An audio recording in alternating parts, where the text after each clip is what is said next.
莹姐，拦住他！怎么了？大事不好了！起来，慢慢说。我公子他到底怎么了？他被张公公他们那……不对，他被张守礼那帮人给抓走了！拦住他！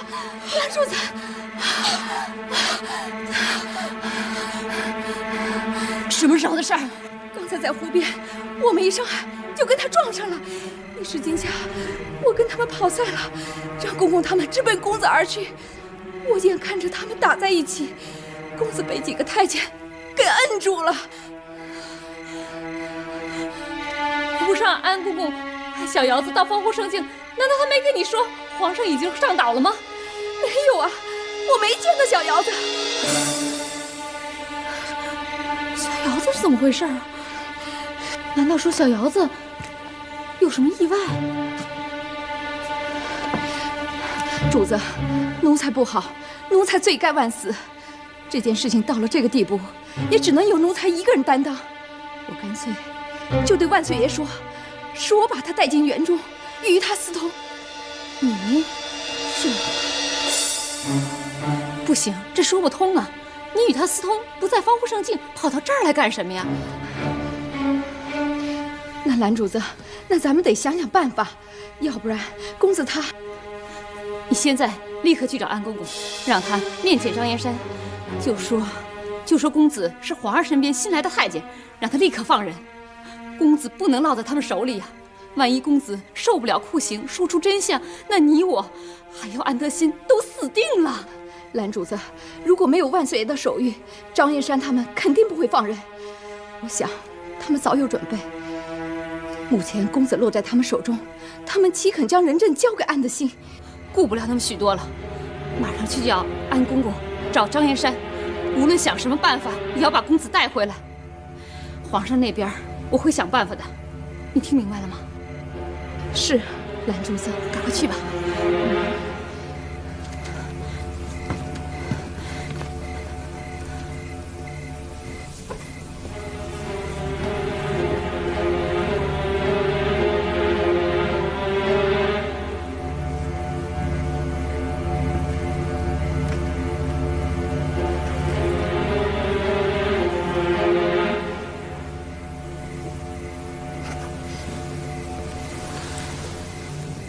你叫什么名字？在哪儿当差？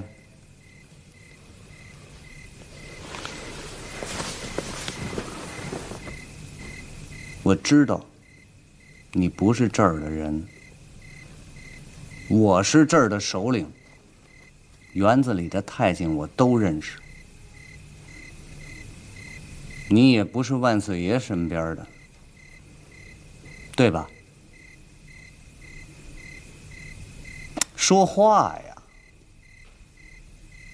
你知道这是什么地方吗？老实告诉你，这是一般人来不了的地方。那宫女是谁呀？她叫什么名字？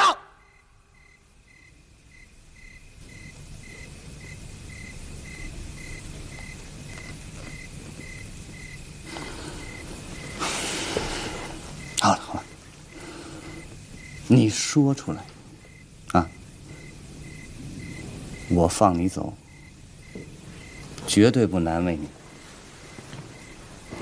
怎么样？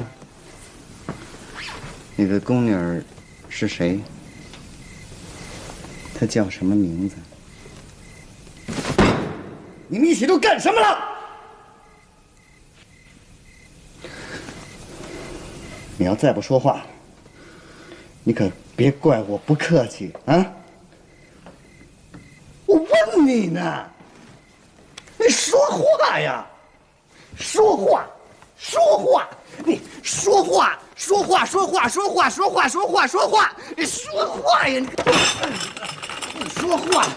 你叫什么名字？在哪儿当差？在哪儿当差？啊！问你，问你，那个宫女是谁？你们干什么了？啊！装哑巴是吧？嘿，你今儿就是一真哑巴，我也能让你开了口。你说不说？说不说你啊？我踢死你！你起！我踢！我踩！我最恨就你们这些人，平常是什么都敢干，一碰这事儿你们就装聋作。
哎呦喂，这个死爹哭妈的宁丧种，你不说是吧？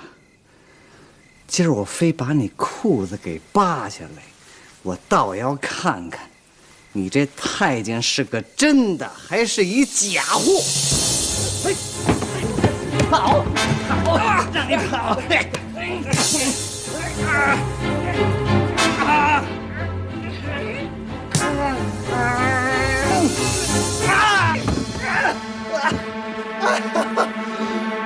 哎呦喂，你个小兔崽子！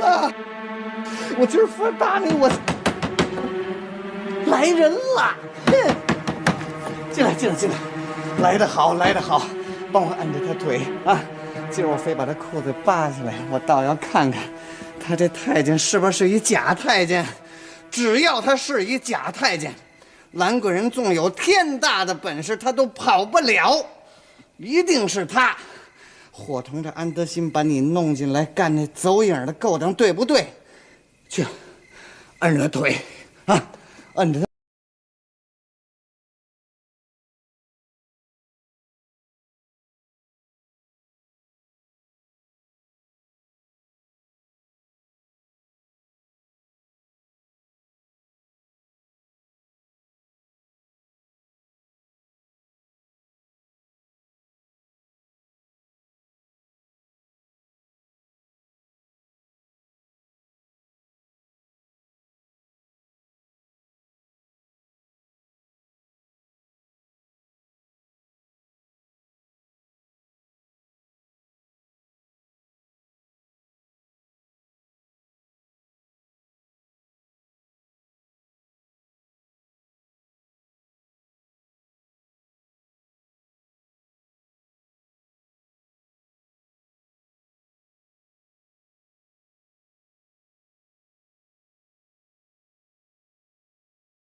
燕山和刘福在背后处处与你作对，其实他就是与朕在作对。现在不但找到了张神医，还得到了药酒，看来真是天助朕也啊！皇上，现在救人要紧啊，以后算上再……哎，既然已经得到了这药酒，为何还要让他的孙子进园子呀？张神医说了，此药慎毒，他不放心，必须要他的孙子切过脉以后，才能够确定服用的剂量。安德县，你说他是万岁爷身边的人？嗯，我怎么从来没见过他？我跟你说了几遍了，他是万岁爷身边新来的太监。这宫里园子里头，太监成百上千的，你认得过来吗？张燕山，我告诉你，马上给我放人！放人？那简单呐，你只要让他脱了裤子，让我验验身，是个真太监，我马上放人。张燕山，他可是万岁爷身边的人，你敢侮辱皇上身边的人，你胆大包天！嘿，今儿我就胆大包天了，你以为我不敢啊？啊，我，安公公，你干什么？我要你放人！你写个字据，你把人带走，我不拦你。你少跟我废话，字据不写，人我得带走。你休想！来人呐！来人！来人呐！圣旨到。接旨。皇上有旨，立即放掉新来身边当差太监，交由安德兴带回竹香馆复命，不得有误。钦此。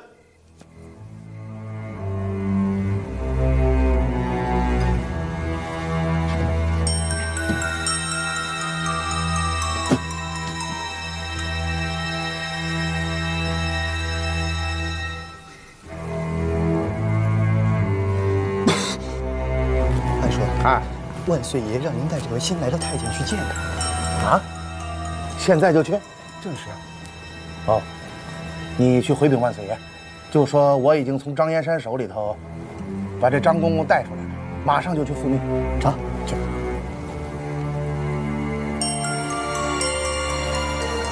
公子，万岁爷现在要见你。万岁爷，现在？你可记住了，万岁爷的手谕上说，你叫张太监。兰贵人已经禀明皇上，说你就是张神医的后人，所以你现在必须要以张神医孙子的身份去面见皇上，千万不要说漏了嘴，否则的话满盘全输啊！不光公子你出不去园子不说，闹不好还要惹来杀身之祸，兰贵人那儿也在劫难逃。所以你必须要让皇上相信，你就是张神医的孙子，千万不可说漏了嘴啊！公子，切记一定要镇静。安公公，你放心，我柳志同本是行医出身，相信不会被问出破绽的。我既然敢跟你进这园子，我就相信一定能再次走出这园子。公子，公公，你放心吧。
那你的父亲叫什么名字？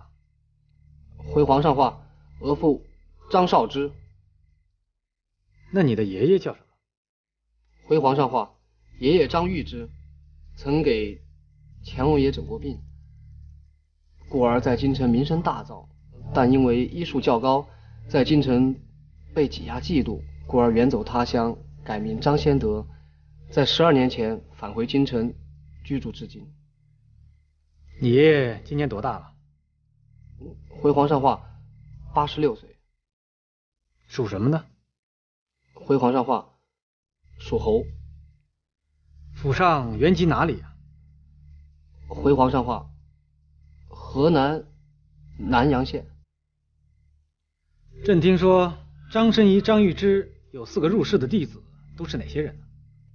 回皇上话，陕西岳江山、浙江刘子谦、京城单大伟和江西的白风林。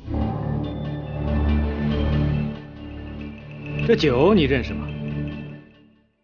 回皇上话，安德兴公公在外遍访名医，与在下相遇。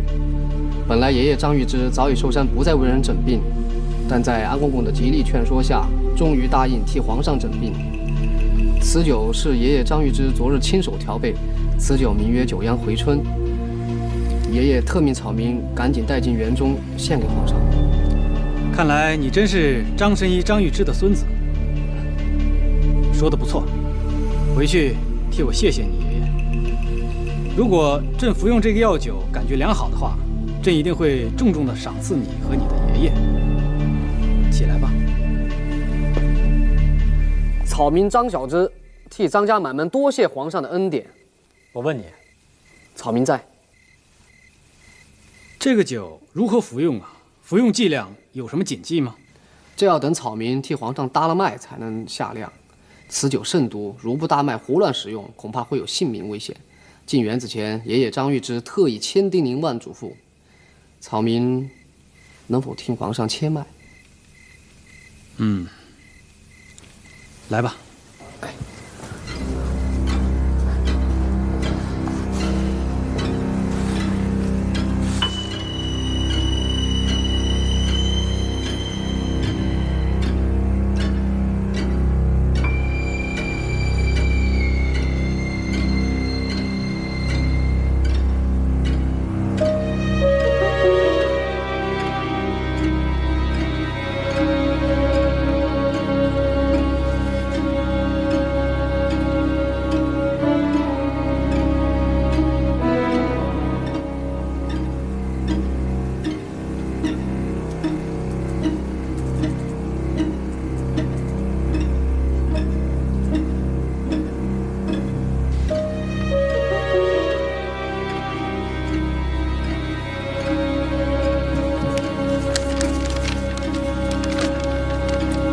皇上，这里是药酒的服用方法和服用剂量，望皇上珍藏。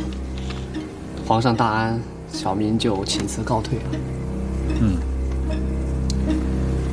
等一等，这上面的字是朕亲手刻的，朕今天就将它赏赐于你。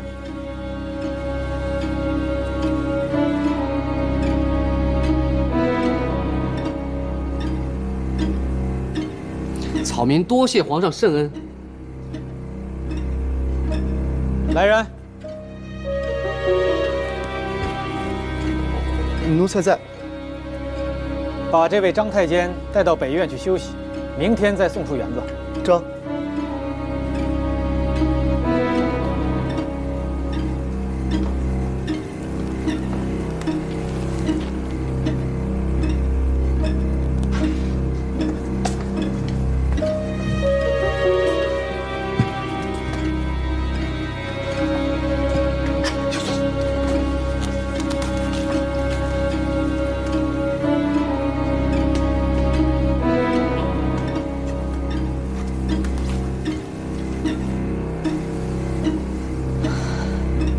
安德兴，啊，这奴才在。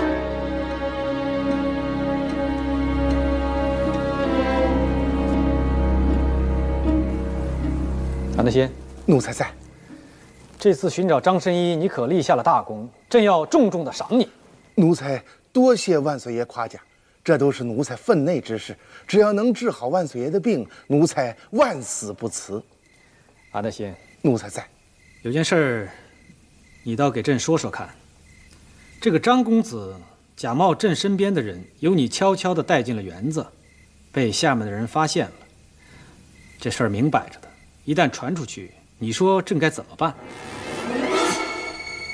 万岁爷的意思是？我现在问你的意思呢？回万岁爷的话，奴才明白该怎么办。明白就好。启禀万岁爷，奴才担心，要是日后一旦……你是担心日后朕还会找张申一看病是吗？奴才完全是为万岁爷着想，万一这以后……没有万一，这药酒不就在这儿了？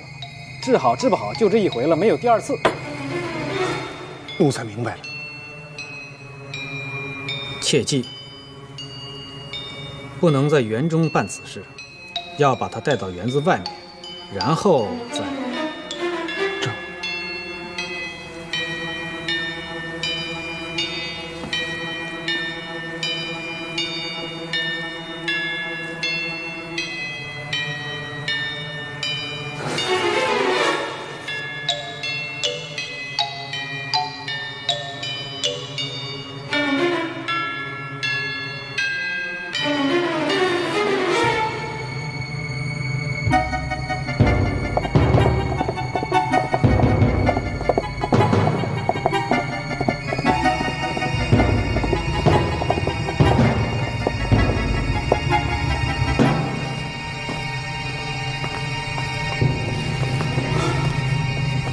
大总管，您回来了。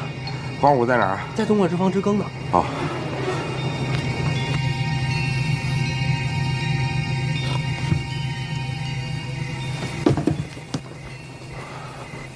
大总管，你怎么回来了？啊，大总管，不是说好了后天先皇法事开始以后，您才赶回园子里来吗？你记性倒不赖，我这诚心回来的，就为让他们掉以轻心。哼，他们谁也想不到我今儿晚上会回来，再加上这园子里这么热闹，我能错过去？哦，那个兰贵人他们家眷呢？哦，回大总管话，兰贵人家眷现正在彭岛瑶台呢。今晚，万岁爷突然回了园子，得到九州钦院太监的禀报，说是兰贵人也去了彭岛瑶台了。皇上啊，这就马上坐船去到彭岛瑶台了，好像就住在竹香馆呢。那要这么说的话，皇上、兰贵人还有他的家眷都在彭岛瑶台啊？回大总管话，正是。张延山呢？回总管话，一得到皇上上岛的消息，我就命令张延山以外拆房大力太监上岛护驾为名，派张延山上岛了。岛上必须得有咱们的人啊，而且得盯住了，这样我才能知道兰贵人这葫芦里头他到底卖的什么药啊！你想想，这个敬事房会亲册上根本就没登过记，可这安德新他就愣敢把兰贵人家眷带到园子里来，这里有没有阴谋啊？啊！而且他还把这些家眷们在园中留宿，这就违背了大清宫廷禁令，知道吧？就这点事儿，就得让这安德新吃不了兜着走。哼！啊，你赶紧差人去上张延山那儿看看有什么情况，回来禀报去。哎，不好了，黄五，出事儿了，出事儿了！我给你，哎，刘总管您回来了，您回来可太是时候了，不得了，出了事儿了。出什么事了？哎，黄五，你给我倒杯水，我渴了厉害，嗓子直冒烟。那行吧，喝什么水啊？赶紧说事儿吧。说，总管，今儿我一上岛我就逮着一个，我逮了一假太监。假太监？假太监？啊！今儿晚上啊，我带着几个外拆房的大力太监以护驾为名上的岛。我刚一上岛，就看见福海上有条小船，正悄悄往岸边上划呢。我一看这里边肯定有事儿啊，果不其然，一男一女，那女的呀是一宫女，男的穿着一太监衣服，我就没原因在那儿看着。等他们俩一上岸，我出来大喊一声，那俩撒腿就跑啊！哎，抓着没有啊？我抓着了，可让那女的跑了。哎呦，这小子身上有功夫。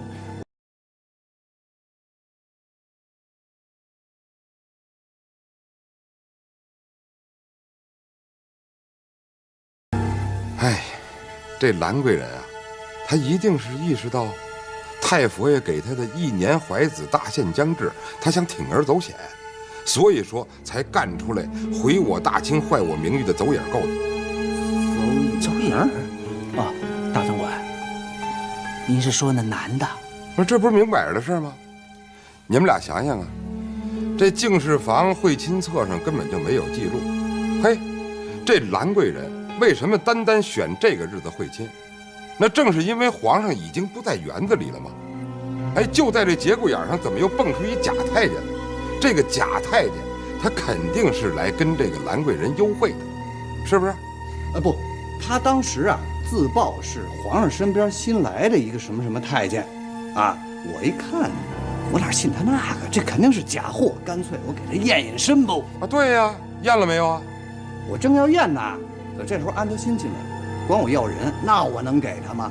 嘿，这小子，哎，他要起杀心，要不是外差房那哥几个进来的快，我非让他掐死不可。当时他那眼睛里边透出来那个就叫凶光，他分明是想掐死我，完了再掐死那太监，他落一死无对证啊。托您和太佛爷的福，这安德新他没干成。行了，我问你，那个假太监你到底脱了他没有？你都瞧见什么了啊？当然得脱呀！我过去歘歘歘，我就往下扒，扒了一半的时候，哎，这时候哎，行，你别老半句半句说话。是我没说完呢，就是在这个假太监马上就要露馅了，裤子说话就扒下来，这电光火石这么一刹那，你跟我拽什么文呢？你就说验了没有？那是不是一个真正的假太监？没验成。哎呦，你气死我了你！啊，到手的证据你愣是没拿着，你说你不是，我裤子都给他脱一半了。这时候皇上身边那小粽子，他拿一手谕来了。他说皇上啊下旨让安德新带着这新来的是什么张太监呀，上竹香馆复命去。那我不能抗旨啊，我就只能眼巴巴的看着安德新，哎呦得意洋洋哦，从我眼前就把那太监带走了。哎呦，我说你怎么这么废物啊？你管他安德新干嘛呀？管他圣旨干嘛呀？哎，你就把他给扒下来不就完了吗？那您当时要在那儿给我撑着腰，那我敢干。可您没在啊，他那儿又有圣旨，我能抗旨吗？我一抗旨，死路一条是吧？所以我就不敢轻举妄动了。什么轻举妄动啊？你既然抓着这假太监，你应该把他押上船带到我这儿来，那不就结了吗？一切就真相大白了，是不是？这会儿可好，人让人家带走了，你说咱怎么办啊？你让我去找皇上要人去，真他妈笨！煮熟的鸭子让你们给弄飞了。刘总管，您说这假太监居然被皇上下手谕，称为是身边新来的太监，此中一定有诈。那还用说吗？都是明摆着的。弄不好那兰贵人跟皇上俩人早就说好了，然后招野汉子进去，等干完了走影之事之后，啊，愣说是大清国的龙子凤胎，其实早就移花接木了。啊，不过这兰贵人呢，他只有这样才能够保住不被册封，万岁爷才能够保住皇位。你们俩呀，就连这么点事儿，你们俩都没弄明白。啊，还是大总管英明。英明个屁呀！要是现在那假太监在我手上，那才风光呢。可这会儿呢？不过好就好在那太监没离开岛。我就不相信，就算他插上翅膀，他能够飞出这福海去。张元山，哎，黄武，这你们俩人跟我这么些年，也长点出息。从现在开始，把这眼珠子都给我瞪大了啊！凡是上岸的人，挨着个的给我查。张元山，哎，如果说要是见着那假太监，你应该能认出来吧？能，我记得真真的，扒了皮我都认识。他刚在我脑门子上踹了一脚，再看见他，我非踢死他不可。踢死谁呀？你怎么又没谱了呢？必须得抓活的，得有口供。问问他，啊，是谁把他领进园子的？进园子干嘛来了？只要那口供在咱们手里攥着，他到那时候还怕皇上不立阿哥，啊？而且你们俩到那时候就是太佛爷跟前的红人呐，啊！我说句白话，就光太佛爷给你们俩的赏赐，就够你们俩后半辈子荣华富贵的，明白吗？托大总管洪福啊，对，托您的鸿福。明白了没有啊？明白。哎，去吧。哎，这。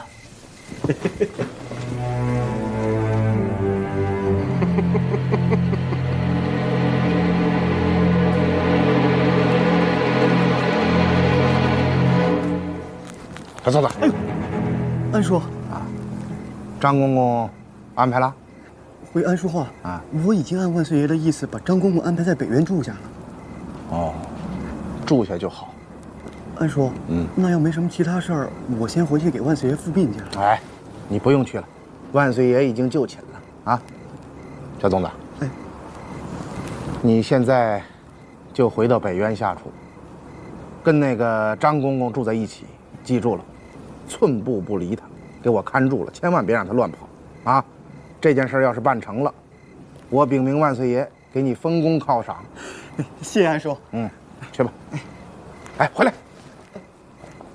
你可记住了，一定要看住了。万一他要乱跑，让外柴房的人看见，那可就麻烦大了。您放心吧，安叔。去吧。朕今天真是太高兴了，回到这园子里，捧倒瑶台，得到了这么大一个好消息，不但找到了张神医，还得到了药酒，看来真是天助朕也啊！朕本以为神医张隐姓埋名销声匿迹了几十年，一定会客死他乡了，没想到不但这么快找到了张神医，而且他还派他孙子进园中献酒。兰儿，你真是立了首功一件。谢皇上夸奖，这是奴婢分内的事吗？来，朕看那个张神医的孙子张小芝年纪很轻，恐有假冒欺世盗名，朕就对他进行了盘查，没想到他居然一一的都答对了，尤其是那4个入室的弟子。之前朕专门请太医院的太医们去查过，正如张小芝所说，姓名和祖籍全都对上，看来他真是神医张的孙子。哎，他还为朕把了脉，朕还没有开口，他就将朕的病症说得一清二楚，滴水不漏的。显然，名医之后可敬可佩啊。既然张神医是一代名医，他的孙子也一定差不到哪儿去。相信总有一天，也会成为一个悬壶济世的名医的。哼，悬壶济世的名医。皇上做什么重复奴婢的话呀？没什么。朕觉着你说的很有道理，朕也觉得，他将来会成为一个悬壶济世的名医的。皇上真这么认为吗？哦，真的。为此，朕还赏赐他一块田黄呢，上面的字还是朕亲手刻的呢。是吗？皇上刻的是什么字啊？至清至慧啊。哦，那皇上是在夸奖这张小芝具有清净致远、聪慧贤德的品质了。兰儿，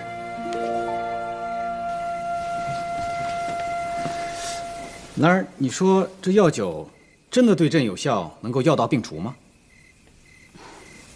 奴婢以为，这张神医既是旷世名医，又治好过先帝类似的病，相信一定会药到病除，还皇上龙体康健。从此以后啊，皇上就多子多福了。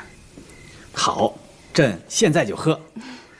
哦，对了，你去将张小芝给我开的服用方法拿来。哦，对。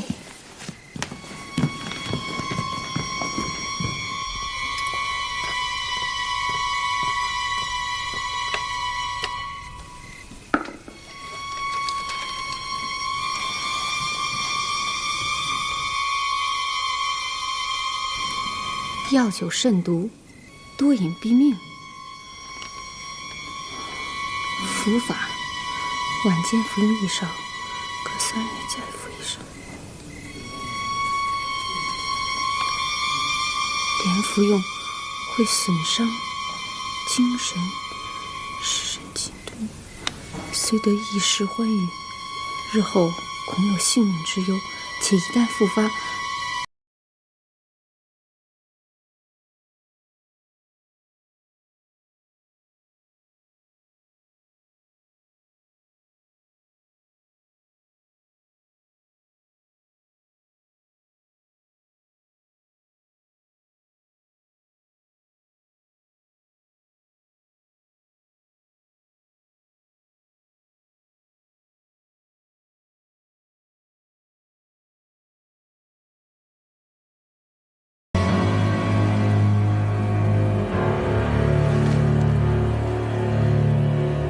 感觉怎么样啊？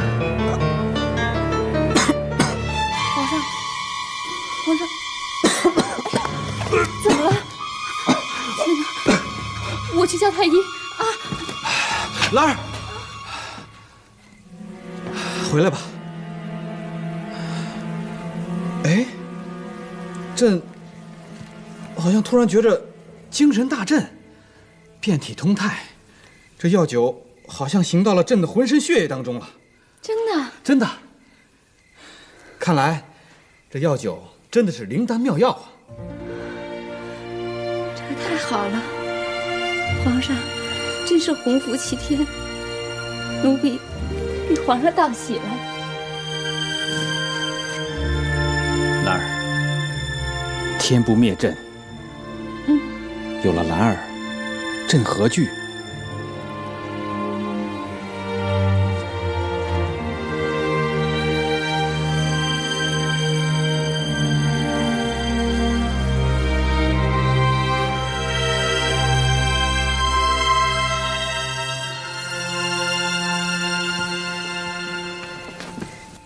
大总管，大总管，大总管，哎，怎么样了？大总管，岛上现在没动静，兰贵人啊被万岁爷招幸办寝，住东暖阁了。那贾太监呢？我也查过了，安排住在北院下房，就皇上身边那小粽子，今晚跟他住一块儿。湖边上全都布置好了。回大总管，我都布置好了。现在啊，福海已经被咱们的人团团围住，一个都跑不了。你说说，那太监，他肯定是假的吗？哎呦，大总管，我张延山眼再拙，我能拙到那份上吗？就他那眼神儿，那动作，一切的一切都表明了他就是一假太监。而且我扒他裤子的时候，我的手我碰他裆里头有东西。你敢保准没错？啊？我保证，绝对没错。我敢拿脑袋担保，要有错出门让我就死。得，有你这句话啊，那就说明安德兴跟兰贵人的死期已经不远了，弄不好把他们的家眷连锅给他端了。哎，好。哼，他们怎么也想不到我刘福已然给他们张开了一个天罗地网，我叫他插翅难飞。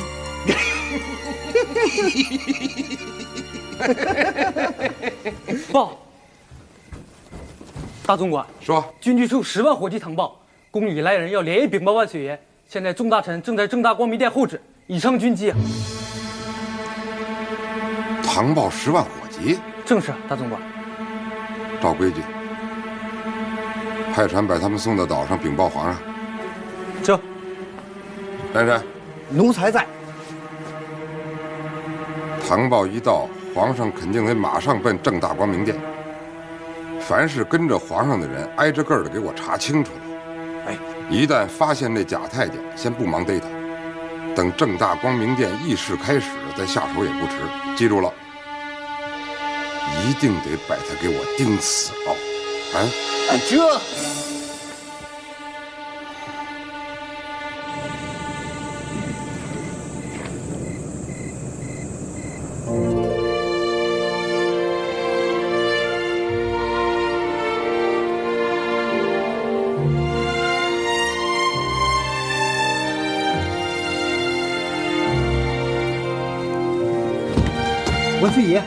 万岁爷，万岁爷，万岁爷！干什么呢？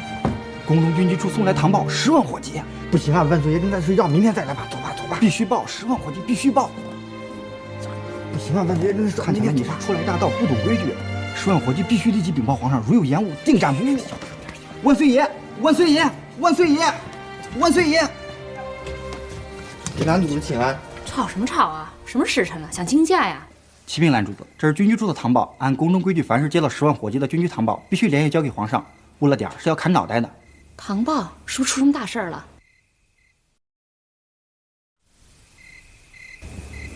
唐报是不是出什么大事了？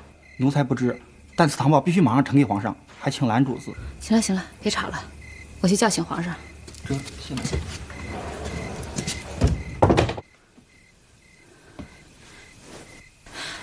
皇上，皇上醒醒啊！兰儿，你在干什么呀？快与朕同床共枕。哦，皇上，等一下，你听我说，有急事儿。什么急事儿？门外有军机处的人集成10万火急唐报。唐报？正是。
他跳出来了，蓝主子，我想公子落到张延山手里，那必死无疑。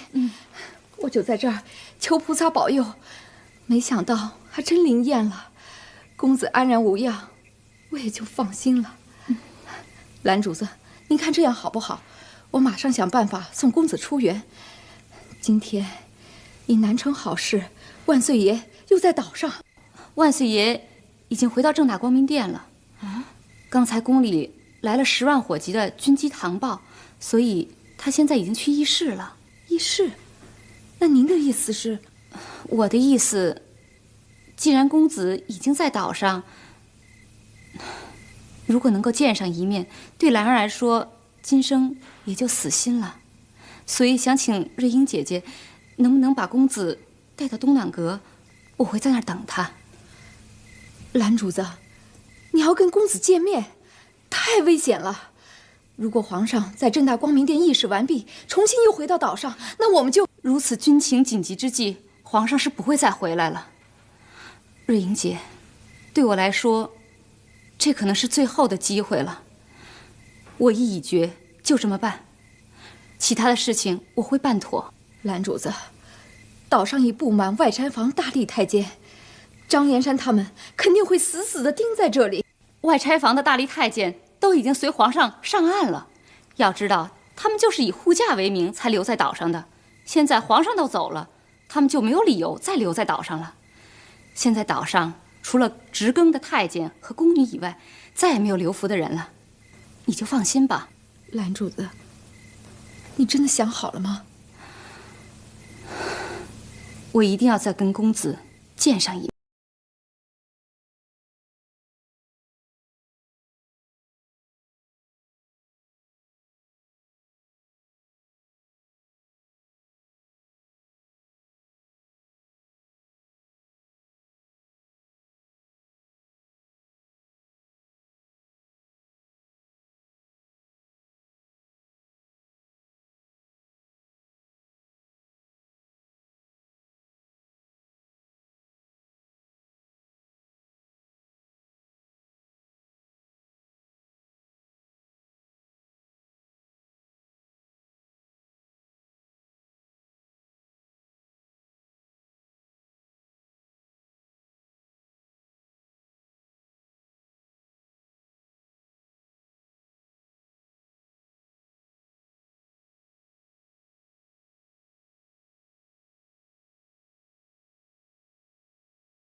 报！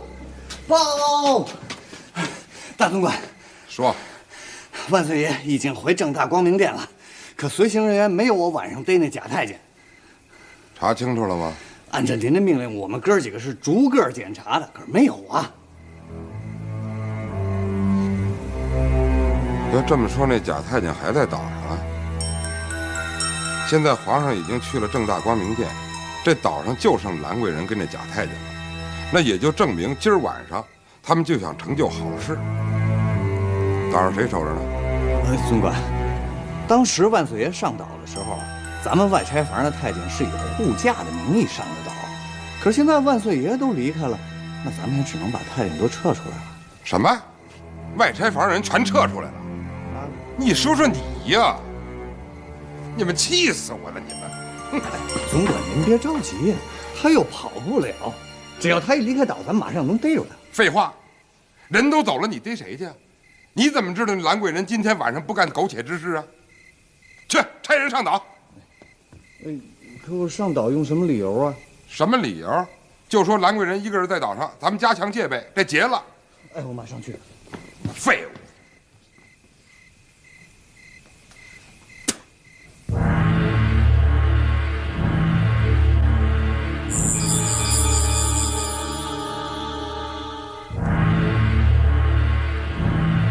万岁！万岁！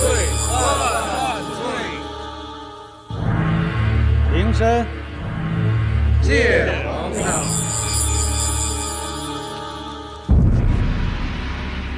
启禀皇上，湖北的太平军配合河南信阳之所部及湖南襄樊之残部，重组联军，分兵两路北上。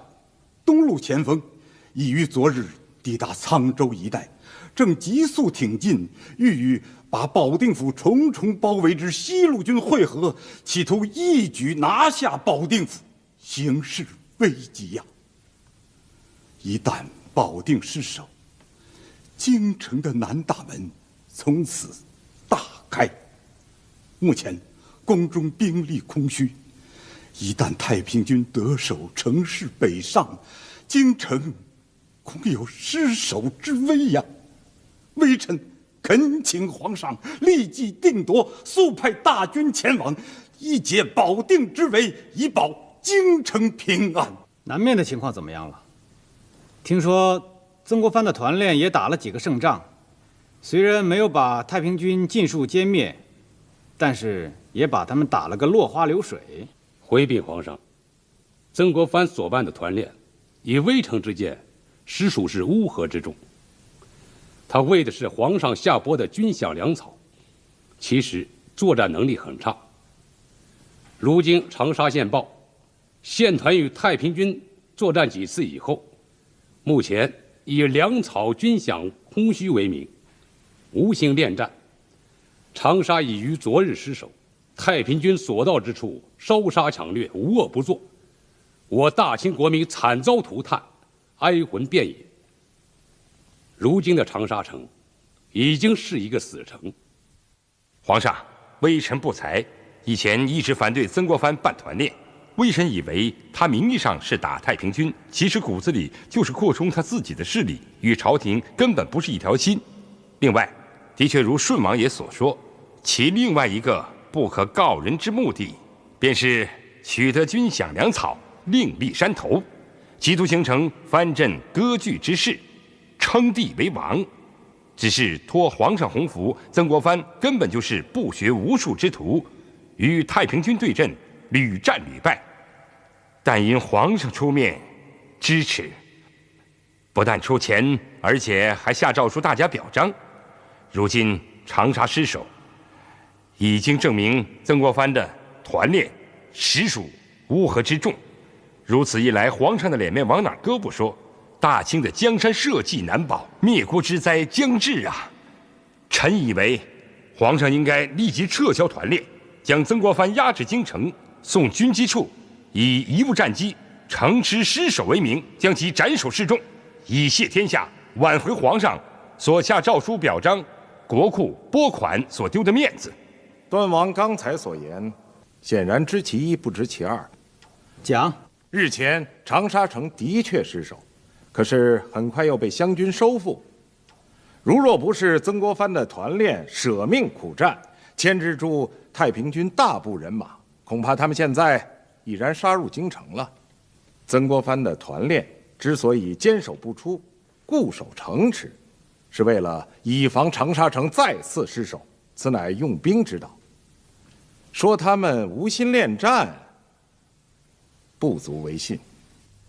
信不信的我不敢说，但总之让个汉人办什么团练，拥兵自重，微臣就是不放心。这毕竟是大清的江山，凭什么让个汉人掌管兵权？你自己不肯带兵，汉人带兵你又不放心，难道你想让朕亲自带兵前往长沙守城不成？皇上息怒，微臣不是这个意思，但的确对汉人就是不放心啊。好了，不要说了。既然现在长沙城已经收复，曾国藩团练的事情先放一边，现在保定府情况危急，必须马上派兵解围。你们说说，你们谁带兵前往一解保定府之围啊？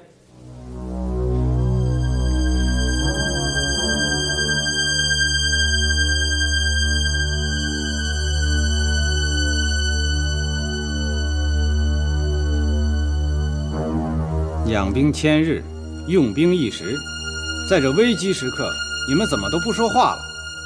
平时你们不是伸着脖子能说会道的，怎么现在一个个的都成了缩头乌龟了？启禀皇上，臣愿率部亲自前往保定府解围，以救京城燃眉之急。至于沧州方面的太平军，臣已命人前往天津直隶总督府，通告琦善，火速带兵南下阻截，绝不让太平军与围困保定府的西路军形成合围之势，阻断他们的联络。如此一来，定可解保定之急。坐镇京城的御前大臣亲自去解保定之围，朕自然放心。但是，宫中之事，主理大局，朕也缺不了你。皇上，眼下最要紧的是先解保定之围，只有这样才能确保京城无恙啊！既然这样，朕就只能按照你的意思去办了。那就由肃顺率兵前往保定府。何时出发？启禀皇上，微臣进园之前已发出急令，先头部队已然出发。微臣出园以后，即刻赶到南园准备，力争大队人马最迟明晚出发。同时，微臣还通令蒙古曾格林沁王爷的骑兵从热河一带向南靠拢，进驻昌平和廊坊，以确保京城万无一失。好，肃顺，就依你意。皇上，微臣还有事禀报。讲。洋人再次召会朝廷，以大清国皇上无子嗣为由，租金赔钱之事没有保障，故此。行了，今天的事儿就议到这儿了。吾皇万岁万岁万万岁！退朝，谢皇上。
朕把你留下，就是想听听你的看法。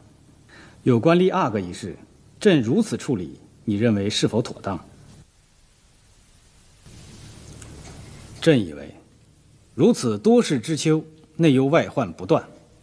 如果朕与太佛爷还有本家王爷就立大哥一事，双方僵持不下，必定会引起更多的朝廷争端，以至于我大清国几成乱世之邦。故此，朕才同意立阿哥一事。皇上，微臣明白，此法确可解一时之忧。趁他们之间勾心斗角，推举自己的儿子为阿哥，你争我夺之机，拖延时间，引致内讧，这的确是个妙法。这正是朕的意思。朕想过了，没有1年半载的时间，他们肯定吵不出个眉目。这样，没等他们推举出人选，朕身边的嫔妃恐怕早就怀上朕的子嗣。朕对此大有信心。不过，此法虽高，有一个人，微臣还是十分担心啊。朕想你说的一定是顺亲王，他这个人阴险狡诈，在太佛爷面前出尽了馊主意。正是，但朕想他翻不了天。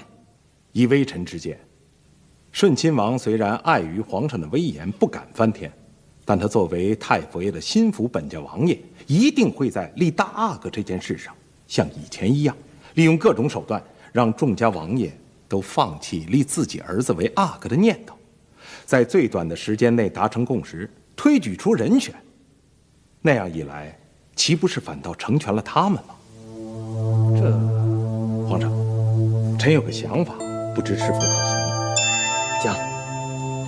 微臣以为，目前要想真正的拖延时间，阻止以顺亲王为首的王爷们上下串通，就要将其派往沧州，让他带兵去阻止太平军东路大军沿大运河北上，给他来个调虎离山。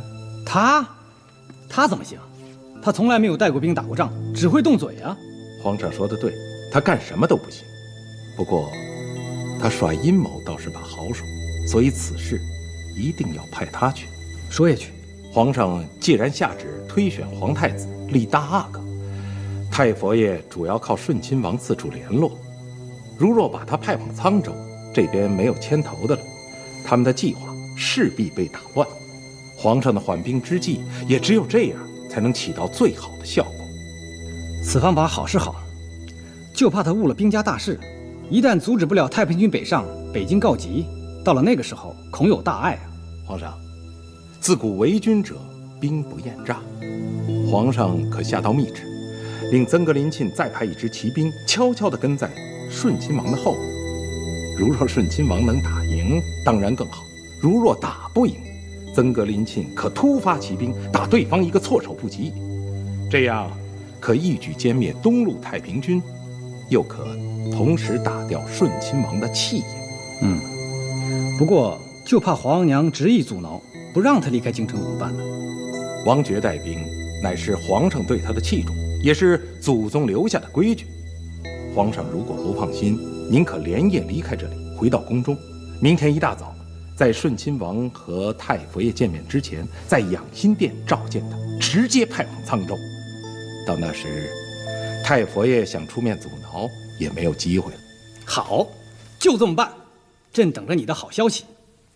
保定府是京城的南大门，你无论如何要守住，不能让太平军攻下保定。朕相信你一定能办好此事。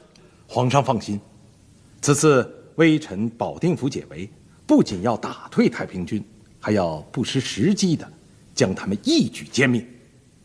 臣准备到达保定之后，暗中将主力留在城外，悄悄地从东南面迂回到敌后，这样城内城外同时夹攻。臣以为此举定能大获全胜。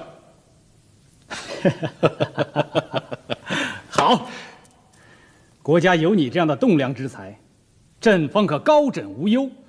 皇上过奖了。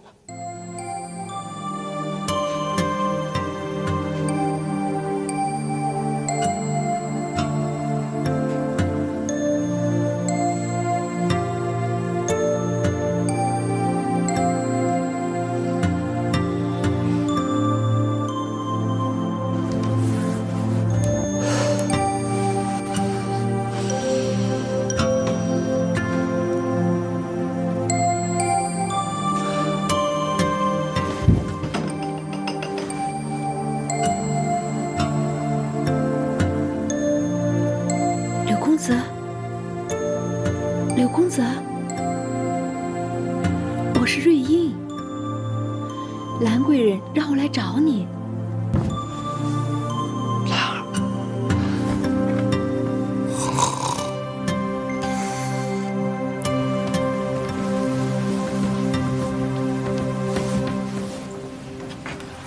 柳公子，英姑姑，你说是兰儿要找我？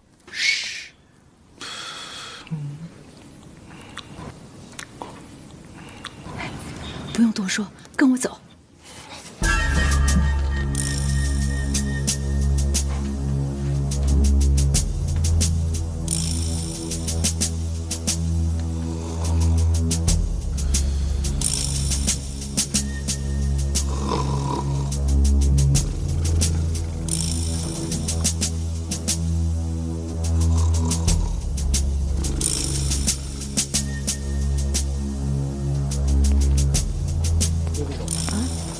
这是带我去哪儿啊？到地方你就知道了。叶姑姑，你一定要跟我说清楚，你是不是带我去见兰儿？如果不是的话，我就不去了。我也看出来了，这个园子里边戒备森严，到处都是眼睛。我要是再被他们发现的话，可能连命都保不住。宁姑姑，你是不是带我去见兰儿？正是，兰贵人让我带你去东暖阁，她在那儿等你呢。真的？嗯，你跟我来。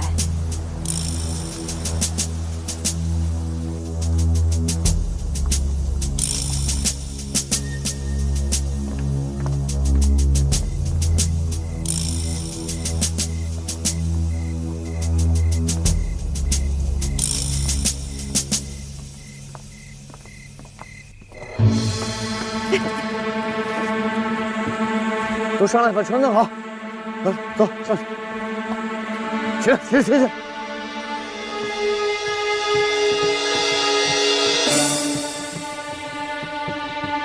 又是他们，宁姑姑，他们还在。别慌，你跟我来。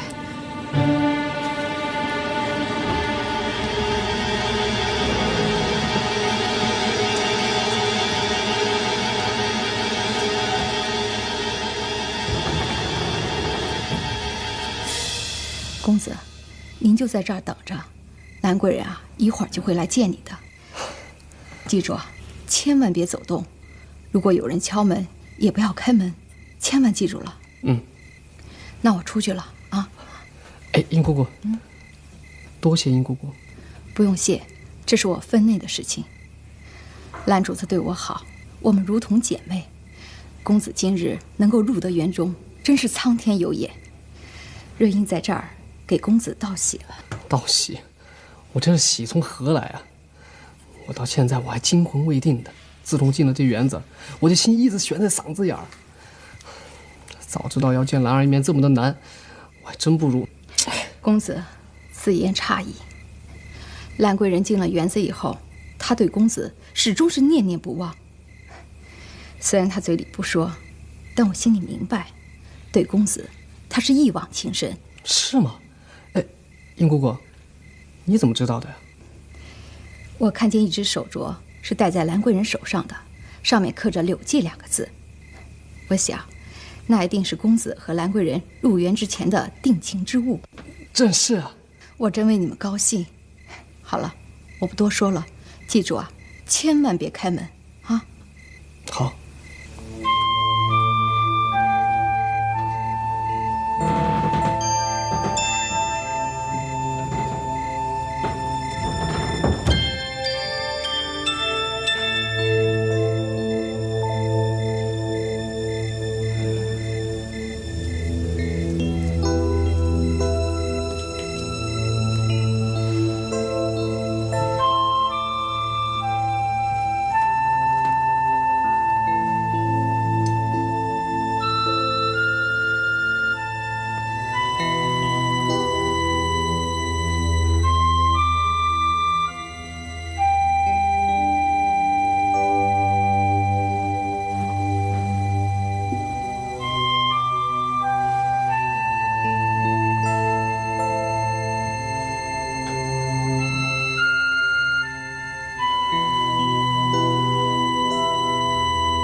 兰贵人，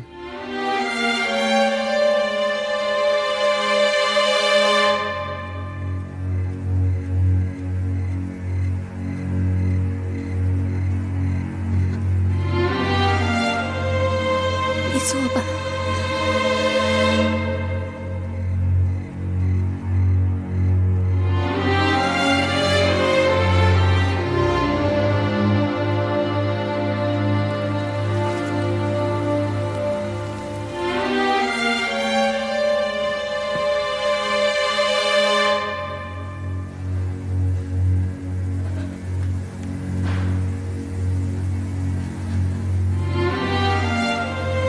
你怎么不跟我说话呀？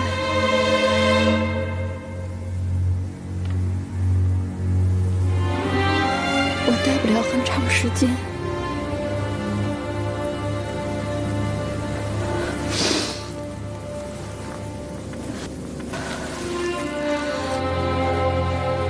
我本来以为那么长时间不见面，你会有很多的话跟我说。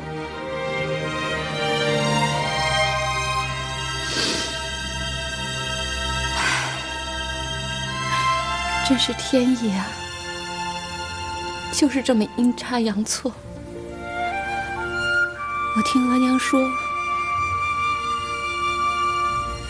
我不过是进园的第2天，你就安然无事的回来了。听说那个绑匪不仅把你放了回来，还给了你不少银子。你可真是福大命大，造化大，挺好。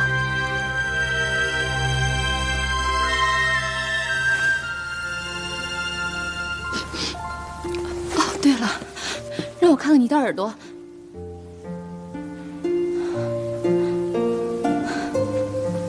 没事就好，没事就好。你不知道，我打开那个包裹，看到那个血淋淋的耳朵，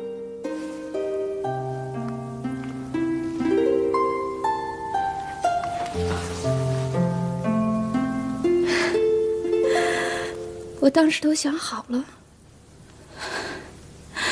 只要你能活着回来，不管是缺了胳膊还是少了腿儿，只要你肯，等我3年5载从园子里出来，一出园子我就跟你成亲。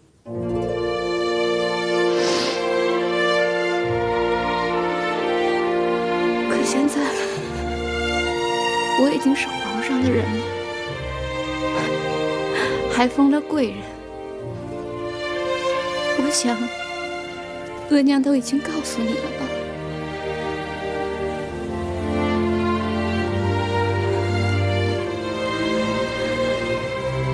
事已如此，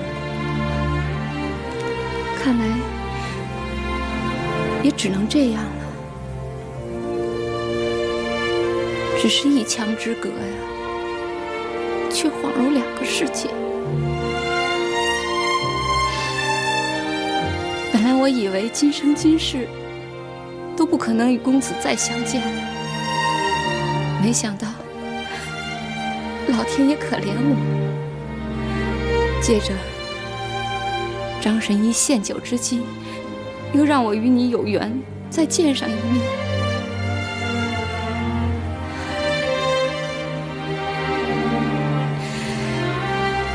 你不知道，这次我叫你入园，本另有打算，可刚才你一声“兰贵人”，彻底叫醒了我。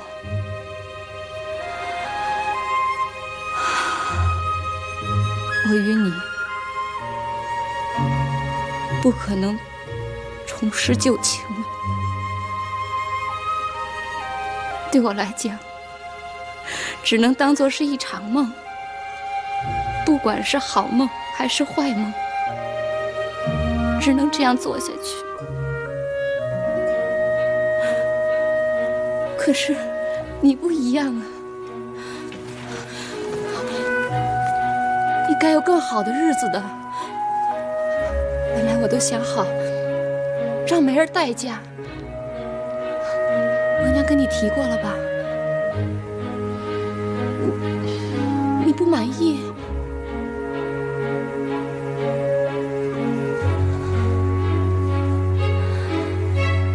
我明白了。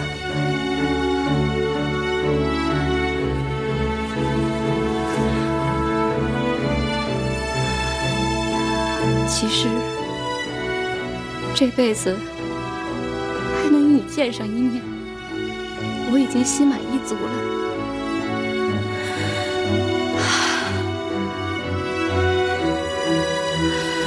听着，一会儿我会找人安全的把你送出园子。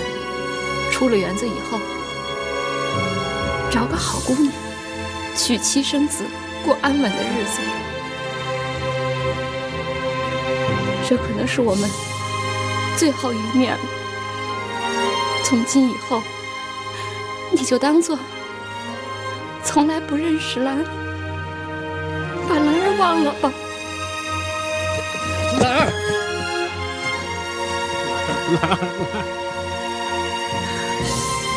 我忘不了，我的心里放不下，一想到你，我就心如刀绞。我虽然人在外面，可是你的影子每天都在我的眼前浮现了。我好后悔，如果当初我不去安宫买药的话，也就不会出现后面这许多的事情。你别说了，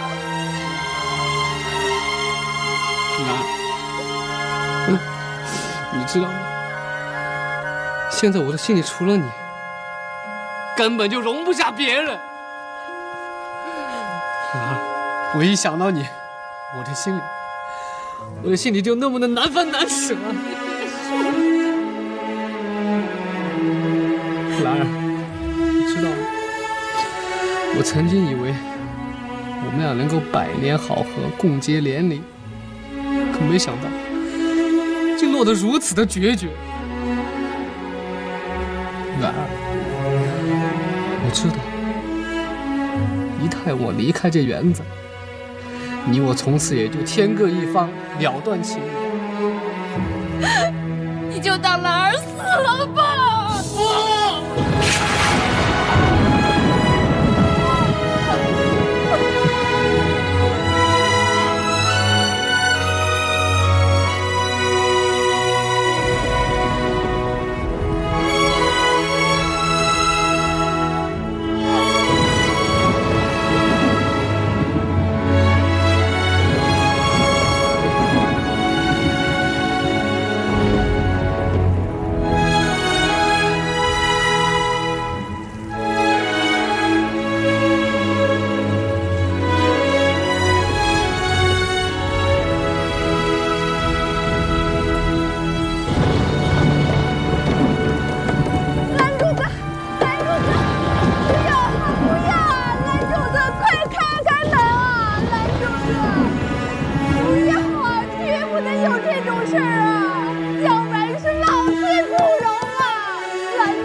情缘已尽，如今我已是皇上的人了，万不可再有这样的不洁之举，要不然连老天爷都不会饶过我。志同哥，你听我说，出了园子以后，千万不要回家，我会给你准备足了盘缠，你要远走高飞，不要让任何人，更不要让园子里的人找着你。为什么？你相信我，我不会害你的，我永远都不会害你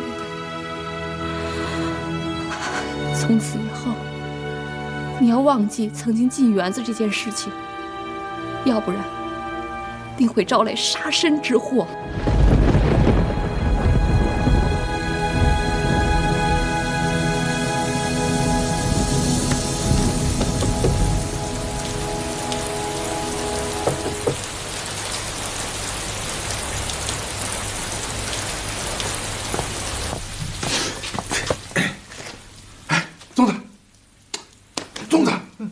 安叔，张公子，睡觉了。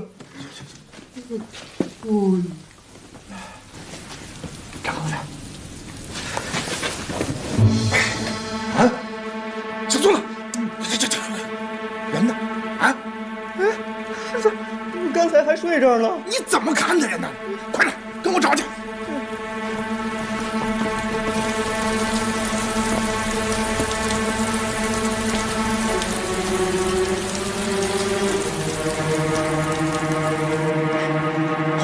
我有急事求兰贵，快去回禀。回禀安公公，兰贵人吩咐过，他已经睡了，无论什么人都不准打扰。你快点，我有急事。安公公，玉儿，兰贵人呢？回公公话，兰贵人用瑞英姑姑陪着去见她额娘了。见额娘了？是啊。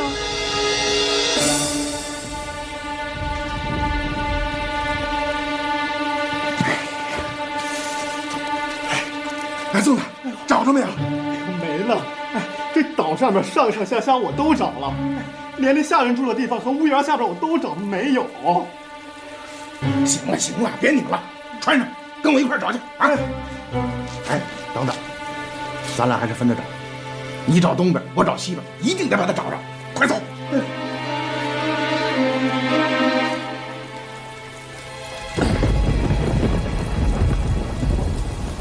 蔡总管，喝茶。花虎啊，咱琢磨琢磨啊。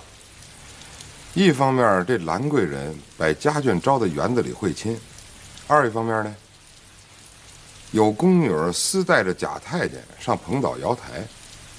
你说这事先要没有预谋的话，他怎么就会那么巧呢？啊，刘总管说的对，那个贾太监啊，一定是想上岛和兰贵人私通。如您所说，为了生个儿子，借着和家人会亲之际，干了走眼的勾当。甭管哪种情况，这贾太监肯定还在岛上。等万岁爷一走，咱们马上上岛搜查，